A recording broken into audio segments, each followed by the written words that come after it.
एक, ईवीएम को हटा के बैलेट पेपर से चुनाव कराया जाए। दूसरा, मोदी सरकार इस्तीफा दे, लोकसभा को भंग करा जाए और दोबारा से बैलेट पेपर से लोकसभा चुनाव कराया जाए। बीजेपी से मुक्त कराना इस देश को मैं समझता हूं सबके सबसे पहली प्राथमिकता होनी चाहिए। संसद से पास नहीं हुआ। ये जो दो गुंडे गुजरात से आके यहाँ राज कर रहे हैं, इन्हीं दोनों गुंडों ने गुंडागर्दी से ही राज्यसभा में ये बिल पास कराया। तो जिन उद्योगपतियों के आप तलवे चाट रहे हो, जिनकी आप गुलामी कर रहे हो, उनके भले के लिए आप लेके आए हो प्रावधान, तो आप लाओ। हम नहीं मानते उस बात को। जो कानून हमारे पक्ष में नहीं है, जो कानून इस देश के अन्नदाता को बर्बाद करने के लिए है, वो सरकार को वापस लेना पड़ेगा। दोस्तों, हजारों की संख्या में जो किसान है वो डटे हुए हैं। उसको लेकर बातचीत करें। मेरे साथ जो है भानु प्रताप जी है, जो कि राष्ट्रीय जनहित संघर्ष पार्टी के राष्ट्रीय अध्यक्ष है और वरिष्ठ वकील भी है, सुप्रीम कोर्ट में प्रैक्टिस करते हैं। उनसे बातचीत करते हैं। सर, कैसे देख रहे हो जो किसान जो है लगातार जो है सरकार से बातचीत करने की कोशिश कर रहा है, सरकार कह रही है हम समाधान निकालने के लिए तैयार है, कानून में कोई खामी है उसको सुधारने के लिए हम तैयार है, किसान मानने को तैयार नहीं है। ये तो वही बात होगी, यस और नो, कनपट्टी पे जो है बंदूक रख दिया, बताइए करना क्या है? ऐसा अरुण जी थोड़ा सा सुधारो। किसान बात करने की कोशिश नहीं कर रहे, सरकार बात करने की कोशिश कर रहे हैं। हमें बात करने की क्या जरूरत है? हमारा तो सीधा है, आप तीनों कानून वापस लो और जो एमएसपी है उसके लिए कानून बनाओ, बात खत्म हो गई। तो बात हम नहीं कर रहे, बात सरकार करना चाह रही है। और सरकार जो चाह रही है कि केवल एमएसपी का आश्वासन देकर और सारे मामले को खत्म कर दे, वो नहीं होगा। इस बार ये कानून तीनों वापस लेने पड़ेंगे और एमएसपी का कानून बनाना पड़ेगा ताकि किसान को एमएसपी मिल सके। बहुत सीधी सी बात है। एमएसपी तो हम दे ही रहे हैं। देखिए, इसको समझो आप। जो एमएसपी देने की बात कर रहे हैं, ये एडमिनिस्ट्रेटिव ऑर्डर है, प्रशासनिक आदेश है, गवर्नमेंट ऑर्डर है। इसकी कोई जो है इंप्लीमेंट करने के लिए कोई वैलिडिटी नहीं है प्रॉपर तरीके से कि आप इसको आप निश्चित रूप से लागू ही करना, ऐसा कुछ नहीं है। लागू तभी होगा, ये बाध्यकारी तभी होगा जब इसका कानून बनेगा। तो आप कानून बनाओ और कानून बना के जो हमें एमएसपी, दूसरा एमएसपी की जो बात कर रहे हो आप, क्या एमएसपी मिल रही है? मक्का का भाव आपने कर रखा है 1850 रुपए, मिल क्या रहा है? 1000 रुपए, 1000 रुपए, 700 रुपये मिला, 700 रुपए मिला, 700 रुपए मिला। ठीक है, मैंने बेचा है, मैंने 700 रुपया राजपुरा मंडी में मक्का बेचा है। तो 1850 सरकार का भाव है और मिल रहा है आपको 700 रुपए और 800 रुपए। तो एमएसपी कहां मिल रही है? सरकार इस बात का जवाब देगी क्या? दूसरा, जो धान है उसका भाव सरकार ने नोट किया है 1868 रुपए, मिल क्या रहा है? 1000 रुपए। तो कहां दाम मिल रहा है? 2600 रुपए आपका दाम है बाजरे का, मिल रहा है, बेचना पड़ रहा है किसान को, जो किसान से खरीदा जा रहा है 700 रुपए, 800 रुपए, 900 रुपए। आप दे कहां रहे हो एमएसपी? तो एमएसपी देने के लिए कानून लाना पड़ेगा और कानून में इस बात का भी प्रावधान करना पड़ेगा सरकार को। अगर कोई भी व्यापारी इससे कम एमएसपी जो सरकार निश्चित करती है उससे कम पे खरीदेगा तो उसकी सजा होगी, और सजा भी 7 साल की कम से कम होनी चाहिए। दूसरी बात यह है, जो एमएसपी आप निर्धारित कर रहे हो, एमएसपी अभी स्वामीनाथन कमीशन के हिसाब से जो C2 है उस पर 50% बढ़ा के आपको निर्धारित करनी है, वो नहीं करी सरकार ने। तो सरकार जो ये चालाकियां, ये बेईमानी कर रही है, हम सब समझ रहे हैं इस बात को। इस बात को कह रही है जो पिछले जो प्रावधान है हमने उनको नहीं छेड़ा है, हम कुछ नई चीजें लेकर आए क्या? हैं। तो नई चीजें किसके लिए लेके आए हो? उन उद्योगपतियों के जिनके तलवे चाटते हैं मोदी जी, उनके लिए लेके आए हैं ना। तो जिन उद्योगपतियों के आप तलवे चाट रहे हो, जिनकी आप गुलामी कर रहे हो, उनके भले के लिए आप लेके आए हो प्रावधान, तो आप लाओ। हम नहीं मानते उस बात को।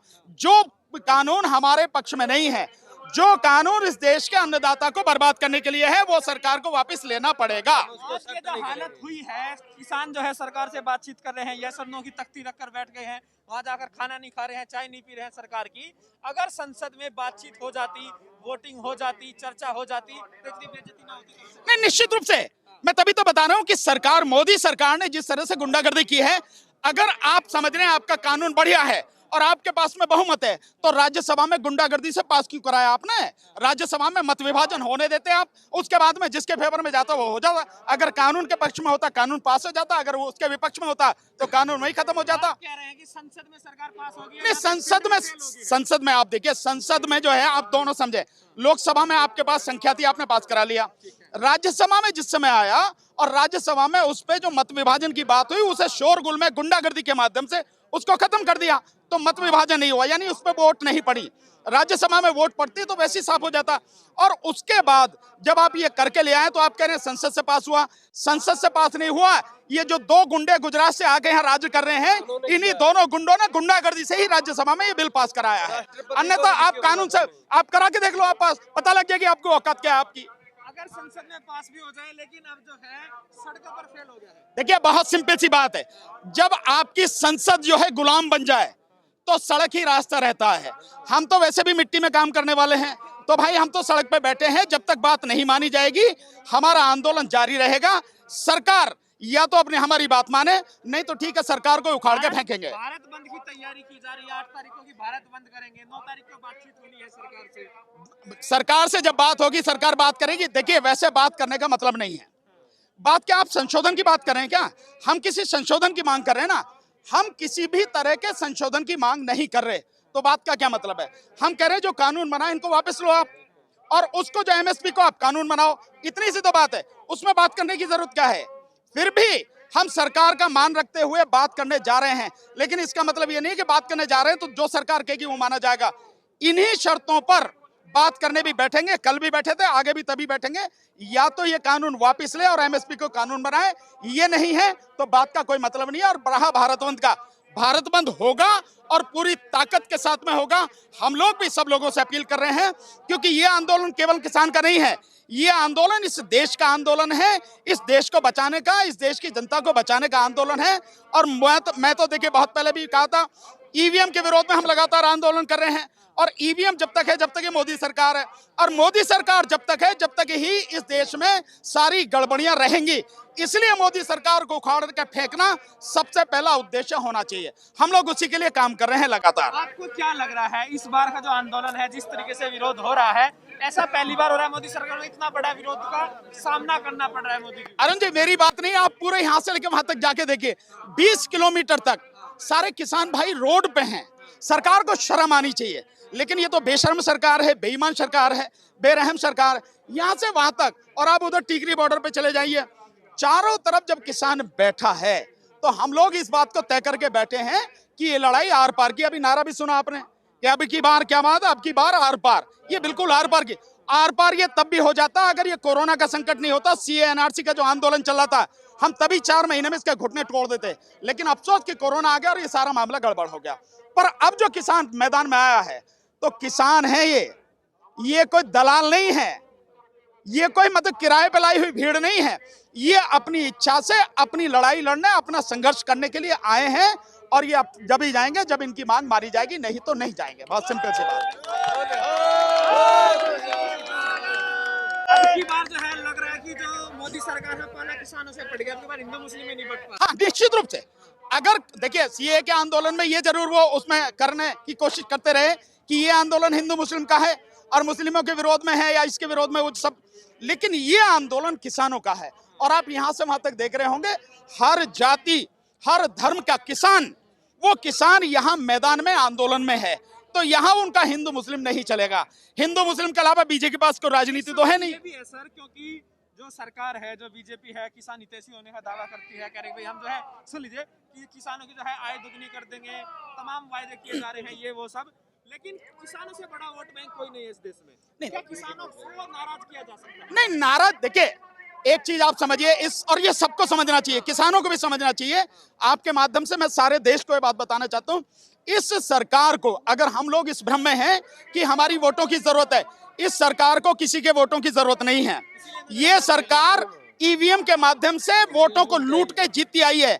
अभी आपने देखा है कि महाराष्ट्र में विधान परिषद का चुनाव हुआ, औंधे मुंह गिरी, 6 में से 5 सीटें, और ये वो सीटें हार गए जो नागपुर में इनका गढ़ है आरएसएस का, और जहां का नितिन गडकरी इनका केंद्रीय मंत्री है, जहां का जो है इनका वो मुख्यमंत्री भी रहा, वो वहां उस सीट को ये हार गए हैं, सबसे मजबूत सीट जो इनकी है। तो आप ये समझिए कि 55 साल की जो सीट इनकी थी वो उड़ गई। क्यों उड़ गई? क्योंकि वहां पे जो चुनाव हुआ वो बैलेट पेपर से हुआ। तो बैलेट पेपर से जिस दिन चुनाव इस देश में शुरू हो जाएगा, ये सरकार जड़ से साफ हो जाएगी। इस देश में 20% से ज्यादा लोग बीजेपी के पास नहीं है, बीजेपी के साथ नहीं है। 80% लोग इस देश का बीजेपी के विरोध में हैं, और वो इस बात को जानते हैं। इसीलिए ईवीएम को वो हटा नहीं रहे हैं। जिस दिन ईवीएम हट गई, बीजेपी का पता नहीं लगेगा, ताश के पत्तों की तरह बिखर जाएगी। रास्ता बहुत सीधा है। मैंने इसी मंच से, मैं 2 दिन पहले आया था, इसी मंच से कहा था, इस आंदोलन में आप ईवीएम के मुद्दे को भी शामिल कीजिए। अगर आप जिस मुद्दे के लिए लड़ रहे हैं, ये मुद्दा आपका हल भी हो जाए, और हल हो जाएगा, मेरी बात सुनिए, आपका मुद्दा हल भी हो जाए, उसके बावजूद भी बीजेपी बनी रहेगी। और जब तक बीजेपी बनी रहेगी, इस देश में समस्याएं बनी रहेंगी। तो समस्या कानून नहीं है, समस्या है बीजेपी। इसलिए बीजेपी को जड़ से उखाड़ के फेंकना सबसे पहली हम सबकी प्राथमिकता होनी चाहिए। रही ईवीएम की बात, ईवीएम के लिए हम सबको, मैंने पहले भी कहा था, ईवीएम को इस मुद्दे में शामिल हमें करना चाहिए।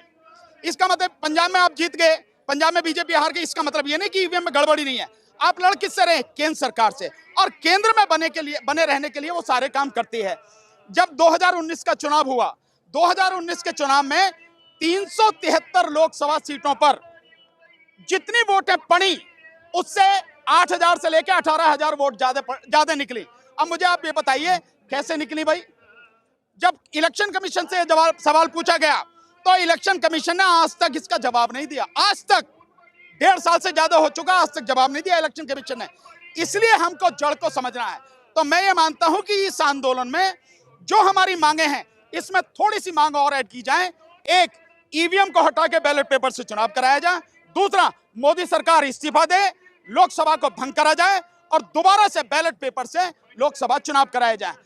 बीजेपी से मुक्त कराना इस देश को, मैं समझता हूं सबके सबसे पहली प्राथमिकता होनी चाहिए। अगर सर बिल्कुल होगा। जैसे यहां आए हैं आज आंदोलन के लिए, आप कहिए ना, इसी मंच से कहिए कि ईवीएम भी हमारा मुद्दा है। हम सभी लोगों को, हम लगातार कोशिश कर रहे हैं। जो सिग्नेचर कैंपेन आप चला रहे हैं, वो सिग्नेचर कैंपेन हमने शुरू किया है ईवीएम के लिए, वो सारा मुद्दा इसमें जोड़िए तो सही। मुद्दे जोड़ने पड़ेंगे आपको। अभी सरकार भी जो है हट धर्मी अपनाए हुए हैं कि हम पीछे नहीं हटेंगे, किसानों ने भी ठान लिया कि हम पीछे नहीं हटेंगे। तो अब कैसे समाधान निकलेगा? नहीं देखिए, समाधान बहुत, किसान कब तक बैठा रहेगा? नहीं, किसान तो जब तक बैठेगा, किसान जब तक लड़ेगा, जब तक सरकार किसानों की मांग मानेगी नहीं। बहुत मुश्किल से, बहुत धैर्य के बाद, बहुत दिनों बाद किसान सड़क पर आया है। इस तरह से किसान अब तक मैंने नहीं देखा कि आजादी के बाद कभी सड़क पर आया हो। पहली बार इस तरह से सड़क पर आया है। और मैं समझता हूं ये ठान के आया है, या तो हमारी मांगे मानी जाएंगी, नहीं तो इस सरकार को उखाड़ के फेंकेंगे। इसीलिए लगातार देखिए, लगातार आप देख रहे हैं कि इस आंदोलन का दायरा भी बढ़ता चला जा रहा है।